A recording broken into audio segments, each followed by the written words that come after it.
Este programa é livre para todos os públicos. Não é sem motivo que a Sagrada Escritura nos faz entender que, se nós quisermos nos aproximar do significado do amor de Deus, porque nós escutamos falar tanto, sobre o amor de Deus, mas o que isso significa, ser amado por Deus? O profeta diz que uma forma simples de você tentar entender como é o amor de Deus por nós, é só você se aproximar do amor que uma mãe tem pelo seu filho. E a gente sabe que o amor humano, ele é sempre machucado pelos nossos limites. Toda vez que nós amamos alguém, de alguma forma nós estamos colocando os nossos limites no nosso amor. E é por isso que é tão interessante a gente viver um processo de superação de tudo aquilo que possa nos privar de sermos inteiros, de sermos grandiosos, harmoniosos, para que o nosso amor seja cada vez mais próximo daquilo que é o ideal. A gente sabe que o ideal é sempre inatingível, mas nós podemos nos aprimorar. Então, às vezes, o amor está muito machucado pelos nossos defeitos. Não é que a gente não ame. A gente quer o bem do outro.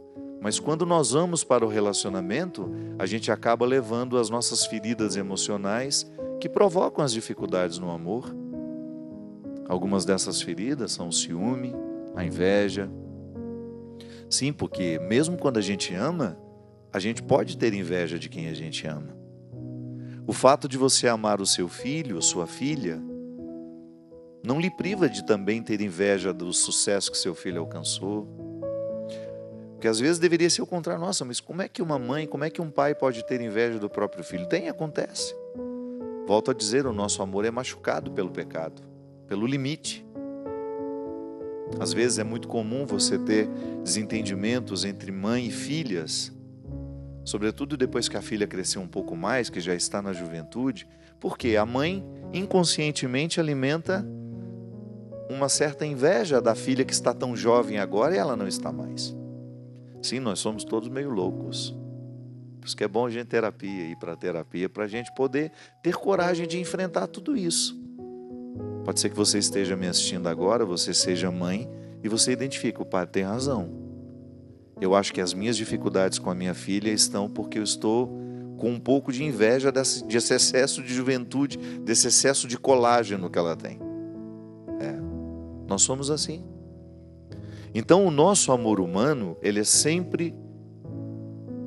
ele brota sempre amarrado nos nossos limites, é claro. Volto a dizer, quanto mais eu me aprimoro como ser humano, maior será a minha capacidade de amar. Aliás, esse é um entendimento muito interessante de se ter. A única forma que nós temos de amar com qualidade é trabalhando dentro de nós aquilo que nos priva de um amor puro, isso é, eliminando cada vez mais a predominância dos limites sobre as qualidades.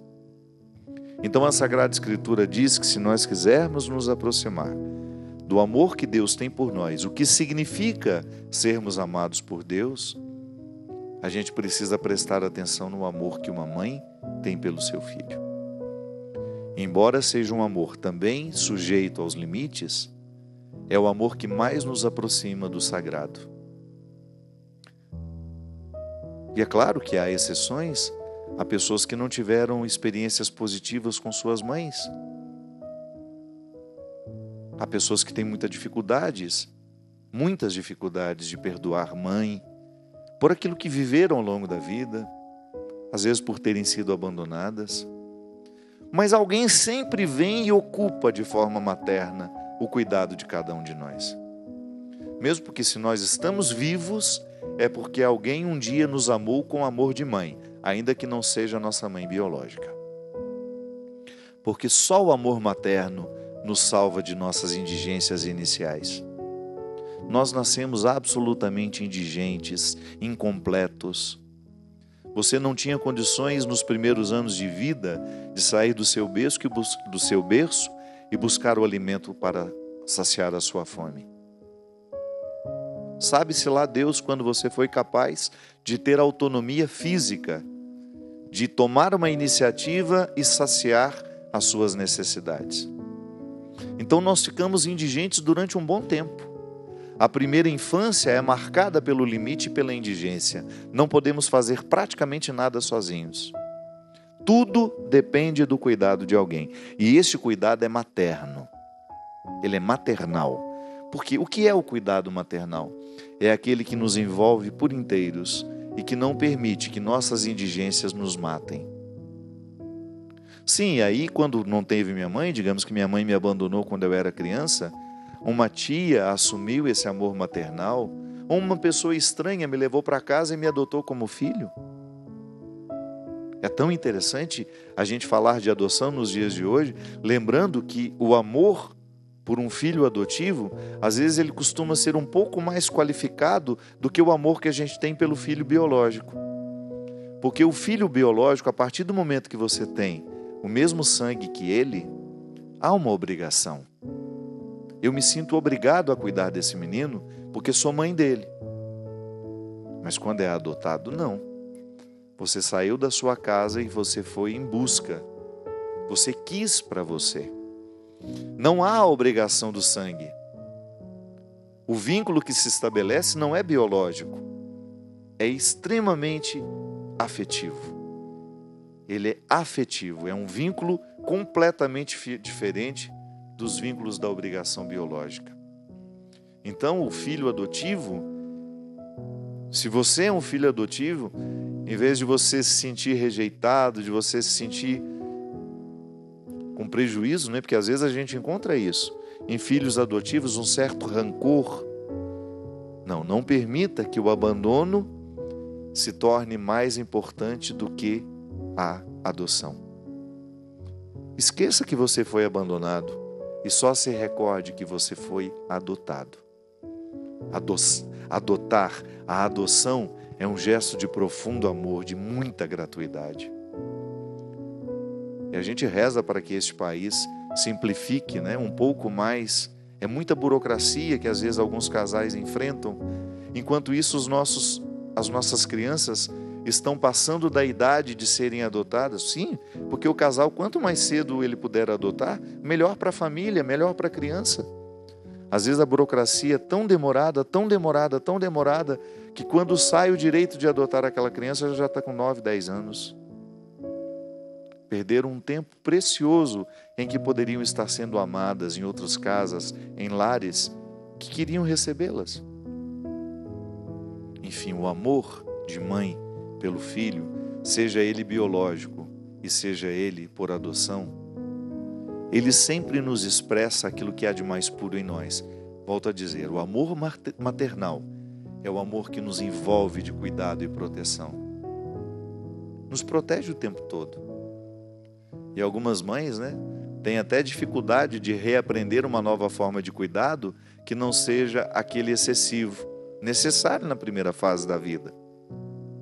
Eu sempre digo que ser mãe é muito difícil, porque você precisa viver as fases da maternidade na relação com seu filho.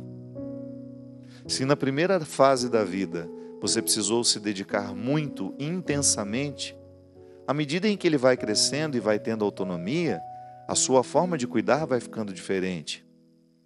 Porque dependendo da fase da vida em que você excessivamente cuida, em vez de proteger, você desprotege. Porque você priva o seu filho de amadurecer, de crescer, de construir dentro de si as reservas de coragem, de luta, de determinação.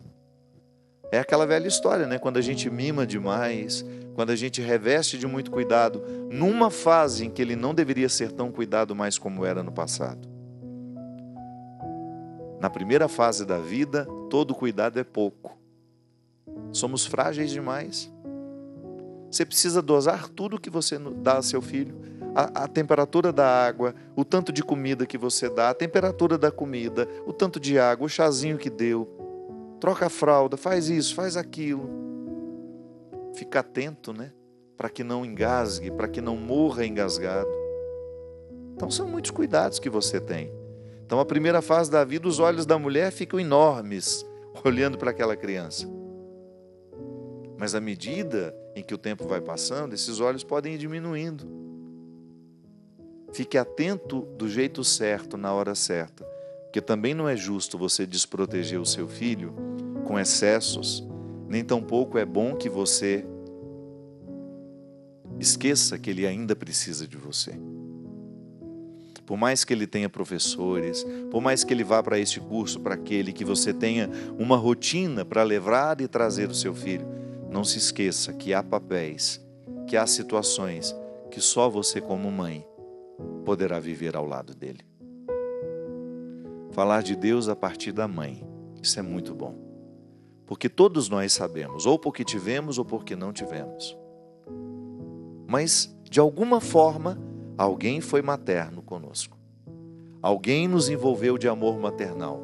E a gente sabe exatamente que ser amado por uma mãe é a gente ser livrado das indigências que podem nos matar. Essa é a experiência que nós fazemos com Deus, minha gente.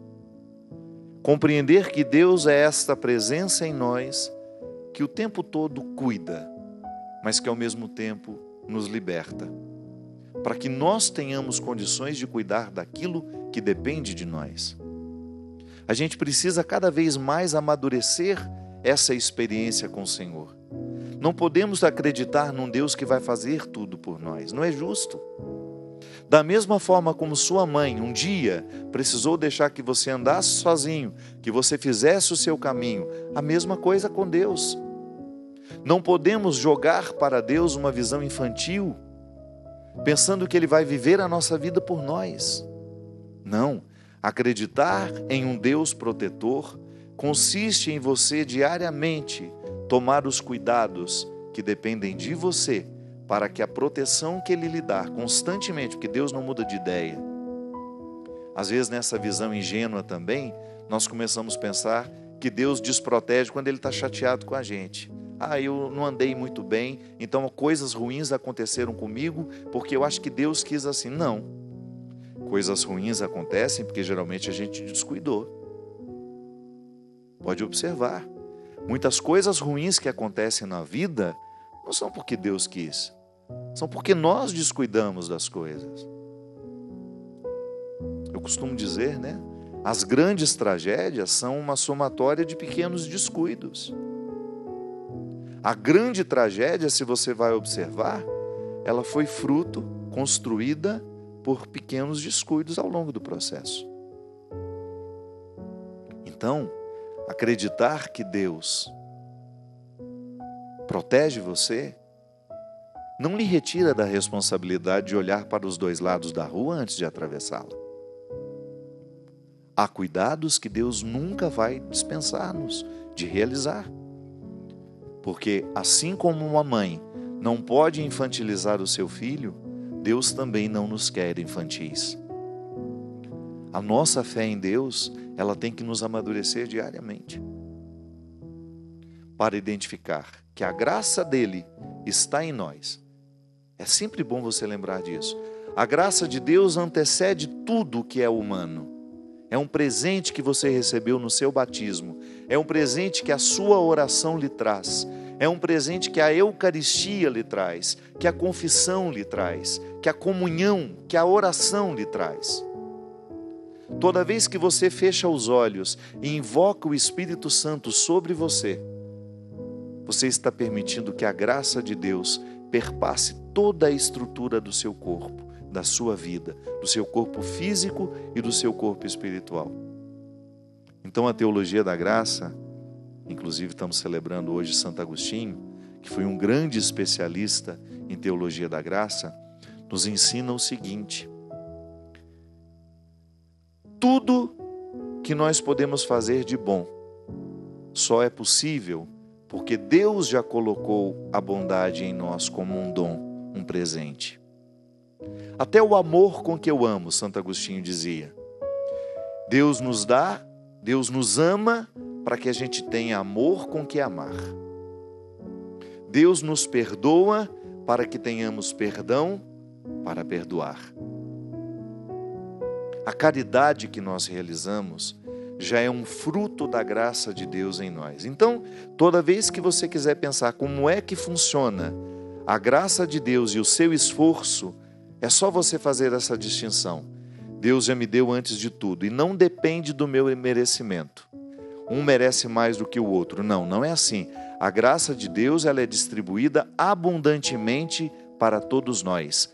Mas é claro que, à medida em que eu busco, à medida em que eu procuro, aquela graça que está em mim, ela floresce.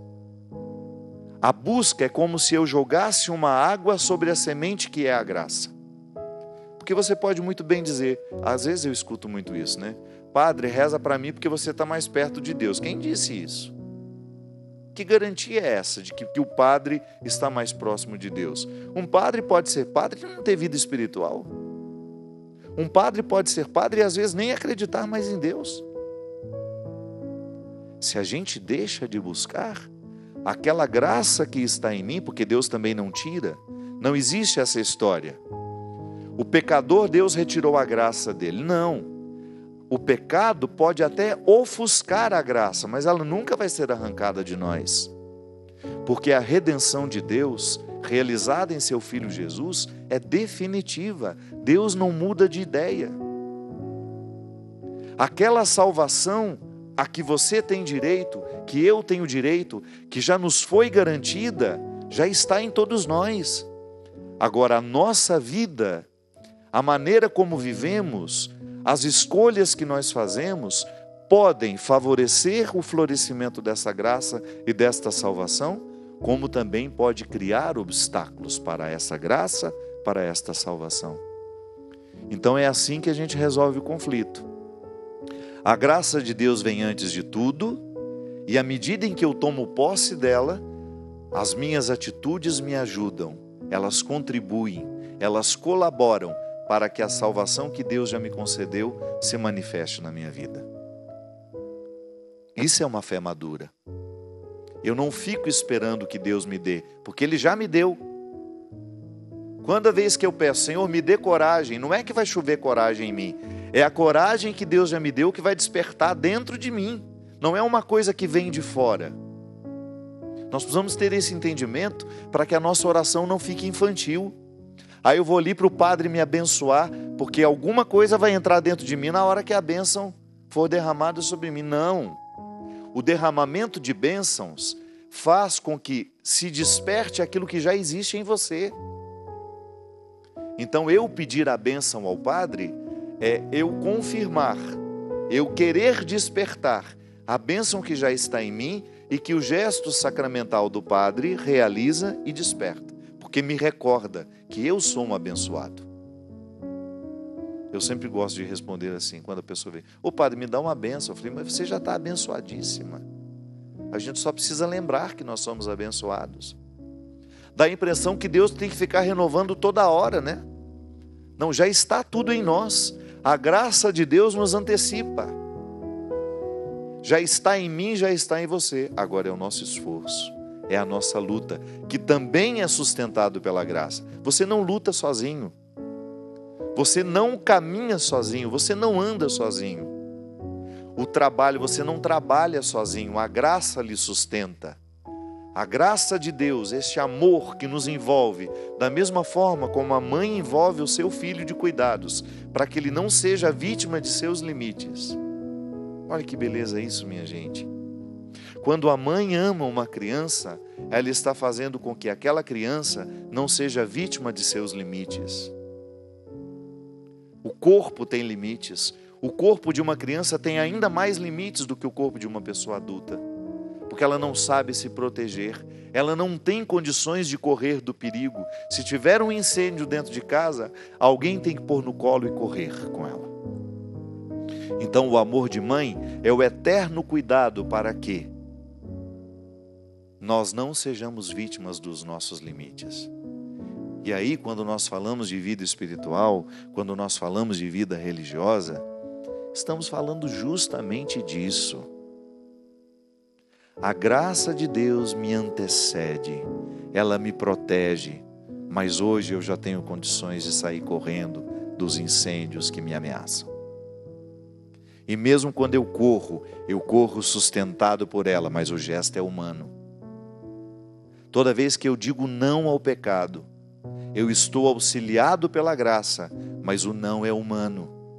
É aqui, ó, é eu decidindo que eu não quero aquela realidade pecaminosa em mim. É eu paralisando a força do mal. Então se você quiser ter uma fé cada vez mais madura, nunca se esqueça disso. O que Deus lhe deu, Ele não vai mudar de ideia, Ele não vai tomar de você. Mas você precisa acordar diariamente tudo isso que Ele lhe deu. Porque tudo isso que Ele lhe deu se configura como a sua maior riqueza espiritual, que é o seu amor por você. Não há nada neste mundo que possa ser maior do que a certeza de que Deus lhe ama. Todo o amor que Deus tem por você, Ele não deixa de amar quando você peca, Ele não deixa de amar quando você erra, Ele não deixa de amar quando você é infiel. É que a sua infidelidade, o seu erro e o seu pecado ofuscam, lhe fazem esquecer que você é amado por Deus. Então não é Deus que mudou de ideia, não, é o seu pecado que lhe fez esquecer aquilo que Deus já tinha escolhido para você. Portanto, minha gente, hoje ao lembrar do amor que uma mãe tem pelo seu filho, eu quero lhe recordar do amor que Deus tem por você, que é lhe envolver para que você não seja vítima do seu ciúme, para que você não seja destruído pela sua ganância, para que você não seja devastado pela sua injustiça. Sim, porque nós somos capazes de injustiças. A minha carne é fraca, mas quando eu fortaleço a graça que está me habitando, quando eu vivo em torno da graça, quando eu vivo na graça, o pecado perde o seu poder sobre nós. E aí nós nos tornamos cada vez mais fortes, combatentes, porque a graça nos move para que nós possamos vencer todos os desafios que estiverem diante de nós. Todos. Não há nada nem ninguém que possa barrar um homem e uma mulher que seja consciente da graça de Deus que lhe habita. A própria consciência do corpo, tudo isso é um resultado da vida interior. Você estar onde você está, é muito difícil isso, né? Falta muita disciplina para a gente poder estar onde a gente está. Nós estamos sempre muito distraídos. A peregrinação é uma viagem que nos joga para dentro, porque você tem uma sequência de dias reflexivos, porque por mais que a gente esteja viajando por lugares bonitos e tendo a oportunidade de fazer turismo, de conhecer esses lugares, há um outro propósito ainda mais intenso, ainda maior, que é permitir que os lugares entrem dentro de nós. Por isso a missa todos os dias, o momento de reflexão, porque são oportunidades que a gente tem de fazer uma espécie de um retiro, né? De passar alguns dias numa rotina diferente. Nós ficamos muito prejudicados pelo nosso estilo de vida. O nosso estilo de vida dificilmente favorece essa vida interior. Volto a dizer, estamos muito dispersos, a vida muito corrida, é uma característica de todos nós. Se você for pensar, você vive muito mais estimulado do que viveram seus pais, pela facilidade com que nós nos comunicamos, né? Essa é a grande diferença. Qual é o que de fato separa você dos seus ancestrais? A rapidez com que você se comunica, com que você se desloca. Nunca ninguém antes na história teve as facilidades que você tem. Então essa facilidade traz vantagens, mas ela também pode trazer muitos prejuízos. E a gente sabe que um deles é este. A nossa dificuldade cada vez maior de viver a vida interior. Somos muito estimulados a viver para fora. Você sabe que eu deixei o Twitter, né? Já tem mais ou menos uns 15 dias. E eu não apaguei a conta, mas eu apaguei o aplicativo do meu celular. E foi importante isso para mim, porque eu nunca mais entrei. Porque se o aplicativo estivesse no meu celular, eu teria a tentação de vez em quando entrar ali para ver o que está acontecendo. E sabe que quando eu me distanciei do Twitter, eu comecei a perceber que ele era um grande fator de dispersão para mim. Claro, eu gostava. Sinto falta? Sinto. Porque lá eu me informava, lá eu fazia novas amizades, tinha encontros inusitados, discutia ideias. Mas, às vezes, nós ficamos com essas desculpas que a rede social é para isso, é para aquilo, e a gente não percebe que ela acaba arrancando de nós um tempo muito precioso. Nós perdemos muito tempo com o nosso celular nas mãos. Às vezes nós perdemos o hábito da leitura. Pode observar, nós líamos muito mais do que lemos hoje. Mas você pode dizer assim, padre, mas a gente está lendo pelo celular. Só que nada é profundo, nada vai adiante. São sempre informações muito rápidas e são tantas ao longo do dia que é bem provável que se nos perguntar amanhã o que a gente viu hoje, nós não sabemos dizer. É aquela expressão de Milan Kundera, né, que nós estávamos refletindo no nosso retiro essa semana. Quem muito sabe, quem muito lê, tende a não saber nada. Quem tem acesso a muitas informações, tende a não saber nada daquilo que leu. Porque o excesso nos perturba e retira de nós cada vez mais a capacidade da concentração, porque nós ficamos muito dispersos. Sem contar o grande malefício que essa vida de muitos estímulos provoca na nossa saúde física. Nunca as pessoas tiveram tanta dificuldade de dormir como nos tempos de hoje. Ou se dormem, acordam cansadas. Por quê? Porque esse estímulo cerebral, né? Nós podemos até dormir, gente, mas quando você fica com o celular muito tempo diante dos olhos, o seu cérebro me parece que leva mais de 2 horas para ele poder entrar em processo de repouso. Você até já dormiu, mas você ainda não está descansando, porque o seu cérebro não é uma tomada que você acende e apaga. Não, é igual uma máquina que quando você desliga, tem o processo de resfriamento. Não é assim que funciona? Quando você tem uma máquina em funcionamento, quando você desliga, ela leva um tempo para resfriar. O cérebro é a mesma coisa. Então, às vezes, nós já estamos dormindo, mas nós ainda não estamos, usamos a expressão aqui só para você entender, refrigerados. O cérebro ainda continua com atividades que dificultam o descanso, o repouso. Na peregrinação, a gente sugere até que a gente se desligue um pouco disso. Dá uma notícia lá para a família logo no início do dia, porque às vezes a gente tem a pretensão que se a gente não estiver em casa, nada funciona, né? E às vezes é o contrário. Às vezes a nossa casa funciona um pouco melhor quando a gente não está dando palpite demais. Então a gente sair dessa pretensão de que a gente tem que falar tudo, de que a gente tem que dizer tudo, que a gente tem que saber de tudo. Não. Deixa seu marido, seus filhos viverem um pouco entre eles criarem soluções sem a sua intervenção. Isso faz bem para eles, faz bem para você. Que depois você vai até ter o direito de morrer. Que às vezes, dependendo do jeito que nós somos dentro de casa, a gente não tem o direito de morrer. Que se a gente morrer, nada vai funcionar depois. Ninguém sabe fazer. Não pode ser assim. Eu tenho aprendido muito, sabe? Que à medida que o tempo vai passando, você precisa ter as coisas em outras mãos além daquela que estava sempre. Porque as pessoas morrem. E você precisa saber continuar. E as pessoas precisam saber continuar sem você. Então a gente motiva. Vamos sair, vamos viver a peregrinação e vamos permitir que a viagem proporcione a nossa experiência espiritual. Que ela não seja apenas um passar pelos lugares, que também é uma característica nossa, né? Passamos pelos lugares, mas os lugares não passam em nós. Nós não habitamos os lugares.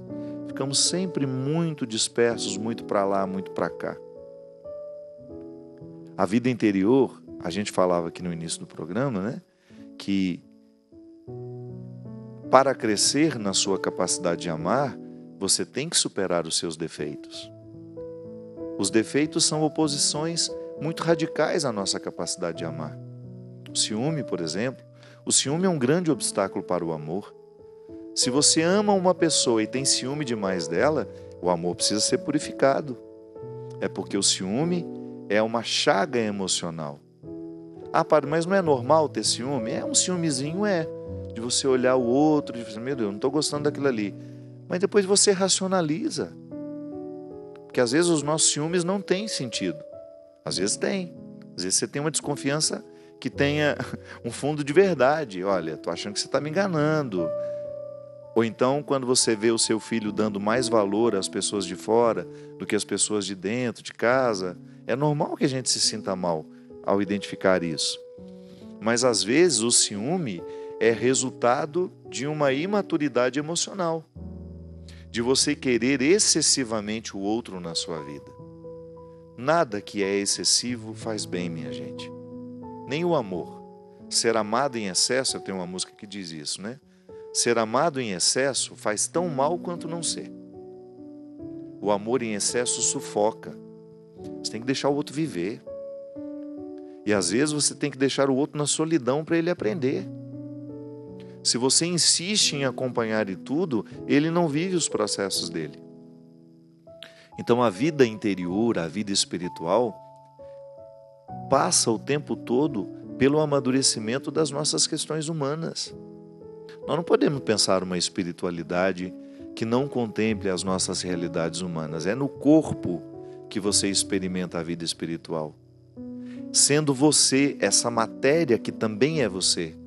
Que você é espiritual, não posso identificar, não posso ver, não posso radiografar, mas você é matéria. Você tem um corpo. E este corpo, essa realidade material em que você está espiritualmente presente, e a gente só faz essa distinção para entender, né? Porque na realidade nós somos uma unidade, eu sou corpo e espírito ao mesmo tempo. É no corpo que o espírito cria os seus efeitos, cria os seus benefícios, tanto é que a vida espiritual, quando bem vivida, derrama saúde sobre o corpo. O contrário também é verdadeiro. Quando eu tenho um descuido com o meu corpo, isso repercute também na minha vida espiritual. Você pode observar que às vezes os nossos processos depressivos, eles são iniciados com o descuido com o corpo. Eu já falei, né? Eu acho que eu já contei essa história aqui no programa, de uma mulher que uma vez eu era bem no início do meu sacerdócio, ela foi no meu confessionário e ela não queria confessar, ela queria desabafar. Chorou muito, estava muito sofrida, muito deprimida, e ela começou a dizer que o marido não gostava mais dela, que os filhos não faziam questão de ficar perto dela. E aí eu fui ficando tão desanimado, coitado, que a mulher estava na pitimba mesmo, na beira da pinguela, né? E eu falei, o que eu vou falar para essa mulher, pelo amor de Deus, ela já está tão ruim, né? E eu estava ficando ruim também, eu já não estava gostando dela, só tanto que ela estava falando. Aí eu olhei para as unhas do pé dela, cada cavaco de unha desse tamanho. E eu tive coragem de falar assim, minha senhora, uma pessoa que tem uma unha desse jeito não pode ter mesmo, não pode estar bem na vida. Olha que feiura que estão esses pés. Tudo rachado, tudo trincado.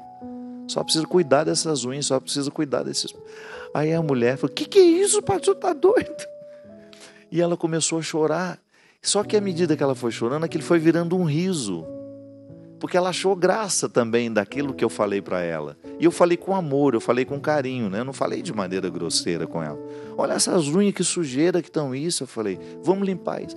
E olha como é interessante as coisas, né? Às vezes a gente fala sem saber por que a gente está falando. E olha como eu fui no ponto nevrálgico. Porque ela disse para mim assim, padre, o senhor me falou uma coisa agora que fez muito sentido para mim. Eu sempre tive muita vaidade em cuidar das minhas unhas da mão e do pé. Sempre. Para mim, padre, era um prazer ir à manicure, cuidar, fazer as minhas unhas. E foi a primeira coisa que eu deixei de fazer quando eu comecei a adoecer. o descuido com as unhas dos pés e das mãos estava intimamente associado ao início do processo em que ela começou a entregar os pontos. Porque a tristeza é assim, né? Se você não cuida, você vai entregando os pontos. Ela vai tomando conta de você. Toda tristeza, claro, você tem que ter respeito por ela. Há dias em que a tristeza ela está derramada sobre você e você não tem obrigação de ser feliz. É preciso saber viver. Mas quando ela se prolonga demais, tem que acender uma luz. E há algumas formas de você fisicamente controlar a tristeza. Sim, porque o nosso corpo ele é tão inteligente, minha gente, que ele é capaz de produzir substâncias que expulsam a tristeza de nós. Porque a tristeza é um estado químico. Então, se eu tenho uma química que me entristece, o meu corpo também é capaz de produzir uma química que me alegra. Bom, uma atividade física. Por que às vezes as pessoas comem chocolate? Porque o chocolate tem algumas substâncias capazes de provocar a alegria, a satisfação. Mas é claro, deixa pneu na gente. Você fica feliz, mas cheio de pneu. Então a gente não precisa comer o chocolate. Você pode produzir a química da alegria. A atividade física, por exemplo, provoca. Se você tem o hábito de regularmente fazer atividade física, você já tem uma vantagem muito grande sobre quem não faz. Porque tristeza todos nós temos. Motivos para ficar chateados todos nós temos. Eu me lembro que uma vez a minha mãe chegou lá em casa e falou: o médico falou que eu não posso ter contrariedade, gente. Eu falei: então nós vamos ter que matar a senhora, porque não tem... quem que vive sem contrariedade? Eu também gostaria de chegar lá em casa e falar: gente, eu não posso ter contrariedade. Antigamente o povo falava isso. Chegava em casa e dava essa notícia: não posso ter contrariedade, mas não. Pois é, nós vamos ter que matar quem tem que ter esse negócio aí, porque contrariedade todos nós temos. Agora, por exemplo, se eu tenho as minhas tristezas derramando todo dia dentro de mim, tenho mesmo, não estou inventando. Pode falar: nossa, que vida boa que esse senhor tem, e mesmo assim fica triste. Pois é, vem ver o que eu vivo nos bastidores.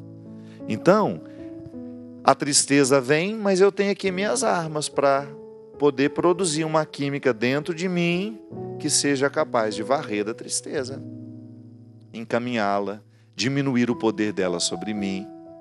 Para isso, você precisa ficar atenta aos alimentos que entristecem e os alimentos que alegram. Sim, nós temos alimentos, e a gente já falou aqui muito com a doutora Gisela. Se você vai um nutricionista, pergunta para ele. Faça essa pergunta: quais são os alimentos que eu sei que podem prejudicar a produção da minha serotonina, ou que vão prejudicar a produção da minha alegria, para falar mais simples? E quais são os alimentos que vão me nutrir, que vão me dar condições para eu trabalhar por dentro, para expulsar aquilo que está no meu coração? Gente, o nosso organismo é muito inteligente, mas ele não aceita desaforo. Justamente por ser inteligente, o organismo a gente não aceita desaforo. Viver errado durante muito tempo, não fazer as coisas que a gente sabe que são as mais certas, não optar pelos alimentos mais saudáveis, por uma vida mais saudável, menos dependente de tudo isso, para que a gente durma melhor, a gente evitar essa porcaria muito próximo da hora do sono, de você desgrudar um pouco dessa tecnologia que estimula o tempo todo, você criar alguns rituais que lhe favoreçam viver um pouco mais a vida interior. Tudo isso lhe ajuda, mas se você não faz, o organismo cobra. Volto a dizer, ele não leva desaforo, ele é justo. Então, da mesma forma como um dia você foi cuidado pela sua mãe, você aprendeu a se cuidar. Você não pode ficar agora negligenciando o cuidado que você precisa ter com você. Se você hoje está vivo é porque muita gente aceitou cuidar de você quando você não podia ser cuidado por você mesmo. Agora chegou a hora de você retribuir Olha, eu não tenho mais necessidade que me dê banho, eu não tenho necessidade mais que alguém corte minha unha, eu não tenho necessidade que alguém me faça comer isso e aquilo. Eu tenho que livremente procurar o melhor caminho, aquilo que de fato vai me deixar mais saudável, perder uns quilos, para ficar mais leve, fazer de tudo para que a minha rotina contemple a experiência de ser amado por mim.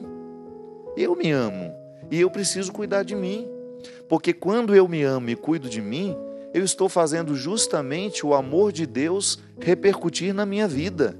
O amor que Deus tem por mim, o cuidado que Ele tem por mim. Recorde-se do primeiro bloco. Nós falamos, o amor de Deus está no antes de tudo. Ele me ama aqui o tempo todo. Mesmo quando eu sou ruim, Deus não deixa de me amar. Então eu me sentindo amado por Deus, eu me sinto motivado a me amar, a me cuidar, a querer o melhor para mim. Sim, assumo esse amor de Deus na minha história como um incentivo ao amor que eu preciso ter por mim, ao respeito que eu preciso ter pelo meu corpo. Você não pode desrespeitar o seu corpo. Você não pode esquecer que ele tem regras, que ele tem uma inteligência, que quando não é respeitada, ele adoece. Ele é tão generoso que às vezes ele aceita os seus erros durante longos anos, mas uma hora ele cansa. O nosso corpo é muito generoso. Ele se regenera sempre, mas uma hora ele cansa. Uma hora ele não dá conta. Os ataques são tantos, os ataques através da alimentação, através dos maus hábitos, são tantos que ele se cansa, ele adoece e ele morre. Morrer todos nós vamos morrer, mas vamos morrer de velhinho, bem cuidados, bem alimentados, bem nutridos, elásticos, não travados. Sim, porque é no corpo que nós expressamos o respeito que temos por nós. É aqui. Não estou falando de você ser lindo, maravilhoso, esses modelos que estão lá no Instagram. Não, eu não estou falando disso. Eu estou falando de vida saudável, de você estar confortável em você, de você saber que você está fazendo escolhas que são favoráveis à saúde do seu organismo. Da mesma forma como sua mãe fez um dia com você, escolhendo o que era melhor para a sua saúde, para você. Hoje, você livremente faz essa escolha. Eu quero viver de acordo, eu quero estar, construir a minha vida, construir a minha rotina, sob a mística do amor de Deus por mim. Ele me ama, Ele me quer. Então, tudo o que eu fizer, tudo o que eu escolher, que seja para manifestar o meu desejo de querer o mesmo que Deus quer para mim. Sim, porque em última instância, é isso que nos salva. É a gente querer para nós o mesmo que Deus quer para nós. Você querer para você o mesmo que Deus já quis para você. E você se rodear de pessoas que também queiram para você o mesmo que Deus quer. Derrame o Deus Todo-Poderoso sobre nós a bênção e a proteção do céu. Ele que é Pai, Filho e Espírito Santo.